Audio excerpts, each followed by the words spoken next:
Hi there, this is Deborah Coulter, and these are my answers to Chapter 3 questions. I've chosen questions 4 and 7. Question 4 is to describe some of the basic phonics terminology. The alphabetic principle is the understanding that there's a connection between letters and sounds. Something that children have to learn before they are going to be able to read is that there's a connection between the two things.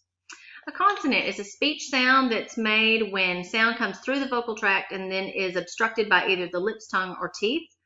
P, for example, that sound stops because the sound hits my lips. P. If it were a T, the sound would hit my teeth. T. Vowel is a speech sound made when sound moves through the vocal tract and then is not obstructed by anything. Ah, nothing stopped it. Ah, I. A consonant blend is two adjacent letters that when they come together, you still hear each sound. Gr, for example, is a consonant blend. You still hear the G and the R.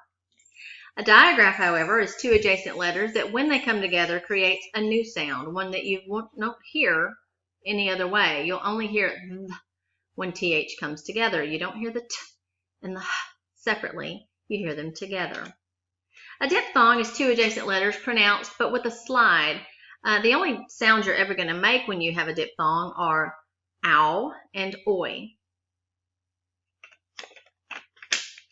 Grapheme is just the written representation of a letter. This is a letter P, my friends. But a phoneme is the smallest unit of sound that goes with that letter. Instead of saying this is a P, I might say P makes this sound. P. And then a morpheme, the smallest unit of meaning. For example, pre. It means before. When we put it at the beginning of a word, you can assume that it means before.